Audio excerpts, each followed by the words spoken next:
संत महात्मा समझाते हैं, कहते हैं लाला, जिसको हम चंचल कहते हैं वह चंचल नहीं है, हमने उसे बनाया है। वह तो बहुत विवेक युक्त है, विवेकी है। मन में जिज्ञासा उठती है, ये संत महात्मा कैसी बात हमें बता रहे हैं। कहते हैं, मन क्या चाहता है लाला, ये जानने की कोशिश करो। मन परमात्मा की भक्ति चाहता है, परमात्मा की प्राप्ति चाहता है, भक्तिमय जीवन, साधनामय जीवन चाहता है, वह परम शांति चाहता है। न जाने कितने युगों से वह भटकता आ रहा है। इस युग में भी, इस जन्म में भी यदि वह इसी प्रकार कर रहा तो वह बहुत निराश जाएगा। अतएव जो भी कोई जन्म मिलता है उसमें परमात्मा यही आपसे साधना करवाता है, यही आपसे प्रयत्न करवाता है, हम सबसे प्रयत्न करवाता है कि इस मन की भूख मिटाई जा सके। असली भूख इसकी परमात्मा है, ये संसार नहीं चाहता।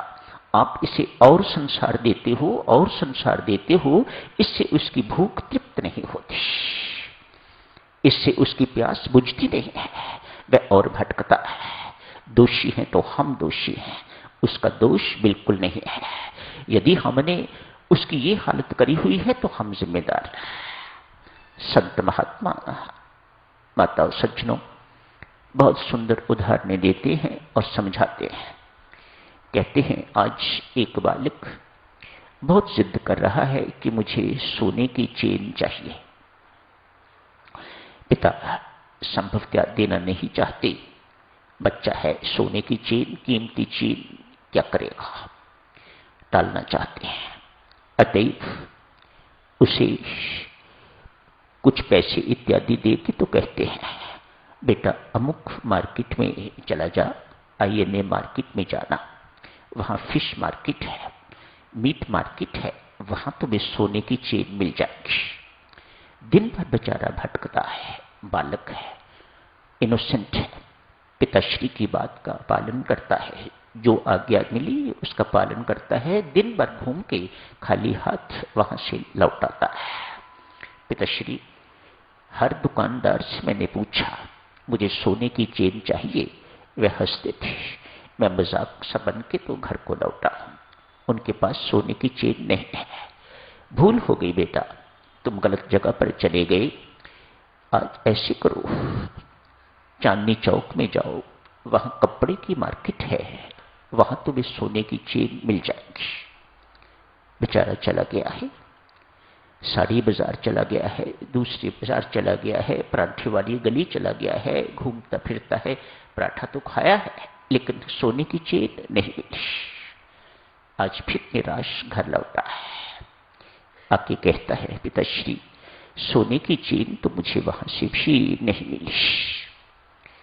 आज सब्जी मंडी में भेजता है, सब्जी मंडी में तो बेटा जरूर मिल जाएगी। ट्राई सब्जी मंडी, वहां भी जाता है, उसे वहां भी कुछ नहीं मिलता। दिन भर की दौड़ धूप के बाद थका मांदा बालक आज फिर घर खाली हाथ ही लौटता है। कुछ दिन इस प्रकार से व्यतीत हुए। बाप ने ऐसी करने से वह अपने पुत्र के विश्वास का पात्र नहीं रहा। एक बाप मुझे हमेशा गलत जगह पर भेजता है। अब वो यदि कहता भी है अमुक जगह पर जा, वहां सोने की हीरे की मार्केट है, वहां तुम्हें ये चीज मिलेगी, तो वह मानता नहीं है, झूठा है। तो इतनी बार मुझे गलत जगह पर भेज चुका है और मैं वहां से निराश लौटा हूं, मेरे समय की बर्बादी हुई है। भक्त चलो, संत महात्मा कहते हैं यही हालत हमारी है। हमारा मन कभी संसार नहीं चाहता, हमारा मन परमात्मा चाहता है, हमारा मन परमात्मा की भक्ति चाहता है, हमारा मन भक्ति में जीवन चाहता है। वह भी परम सुख चाहता है, परम शांति चाहता है, परम आनंद चाहता है, पर हम उसे बार बार संसार में भेजते हैं। अतएव हम उसके विश्वास के पात्र नहीं रहे। आज अनेक वर्षों के बाद आपकी मति ठीक होती है, आप सत्संग के में जाने के लिए उसे कहते हैं झूठा कहेगा, ये मुझे कहीं और ले जाएगा, ये सत्संग में नहीं जाने वाला, आज तक इसने कभी मुझे सत्संग की ओर भेजा नहीं है, आज भी ये सत्संग की ओर नहीं जाएगा। धीरे धीरे साधक सुनो, यदि आप शक्तिशाली हैं, यदि आप बलवान हैं, तो आप उसे सिधाते हैं, नहीं मैं अब सत्संग में ही जाता हूं, मैं तुम्हें अब सत्संग में ही ले जाऊंगा, तो वह आपकी बात पर धीरे धीरे विश्वास करने लग जाएगा। लेकिन इमीडिएटली नहीं, वह बिल्कुल नहीं, वह विरोध करेगा, वह देखेगा कि आप सत्संग में ना पहुंच सको, अनेक बाधाएं प्रस्तुत करेगा। क्यों? जैसा आपने उसके साथ किया है वैसा ही अब वह आपके साथ कर रहा है, आप ही की करनी आपके सामने आ रही है। वह चाहता था परम सुख, आपने उसे बहुत बड़ी गाड़ी दे दी, क्या करेगा उससे?